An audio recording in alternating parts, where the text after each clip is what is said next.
അല്ലാഹുമ്മ ലാ തജഅൽ ഖബരി വസനൻ യുഅബദ്. സല്ലല്ലാഹു അലൈഹി വസല്ലം തങ്ങൾ വഫാത്തിനോട് അടുത്ത സമയത്ത് രോഗശയ്യയിൽ കിടക്കുമ്പോൾ ദുആ ചെയ്ത കൂട്ടത്തിൽപ്പെട്ടതാണ് ഇസ്തദ്ദ ഗളബുല്ലാഹി അലാ ഖൗമിൻ ജഅലു ഖുബൂറ അംബിയാഇഹിം മസാജിദ. ഇങ്ങനെ ഹദീസിന്റെ തുടക്കം. ഒരു ഖൗം എന്ന് പറഞ്ഞാൽ അഹ്ലു കിതാബുകളാവുന്ന യഹൂദി നസാറാക്കൾ, അവരുടെ മേൽ അള്ളാഹുവിന്റെ കഠിനമായ കോപമുണ്ട്. എന്തുകൊണ്ട്? ഇത്തഖദൂ ഖുബൂറ അംബിയാഇഹിം മസാജിദ. ഈ പൂർവികരാകുന്ന യഹൂദികളും നസറാക്കളും അവരുടെ അമ്പിയാക്കന്മാരുടെ ഖബറുകളിൽ പോയി സുജൂദ് ചെയ്യാറുണ്ട്, നിസ്കരിക്കാറുണ്ട്.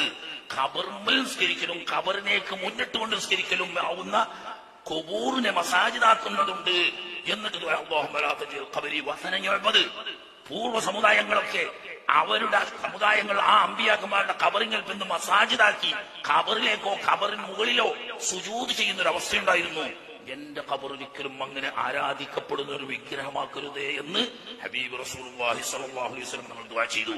ആ ദുആ മഖബൂലാണ്. എല്ലാ അമ്പിയാക്കന്മാരും അല്ലാഹു സ്വീകരിക്കും. പ്രത്യേകിച്ച് ഹബീബ് റസൂലുള്ളാഹി സ്വല്ലല്ലാഹു അലൈഹി വസല്ലം ഇഹലോകവാസം വെടിയാൻ കിടക്കുന്ന അവസാന നിമിഷത്തിൽ ഖൽബിൽ തട്ടിക്കൊണ്ട് ചെയ്ത ദുആണ്, പടച്ചവനെ മുൻഗാമികളായ അമ്പിയാക്കന്മാരെ ഖബറിൽ ചെന്ന് ആരാധന ചെയ്ത് സുജൂദ് ചെയ്തതുപോലെ എന്റെ ഖബറിനെ ആരാധനാലയമാക്കരുത് അല്ലാഹുവേ എന്ന് ബഹുമാനപ്പെട്ട റസൂലുള്ളാഹി സ്വല്ലല്ലാഹു അലൈഹി വസല്ലം നമ്മൾ ദുആ ചെയ്ത ദുആ മഖബൂലാണ്.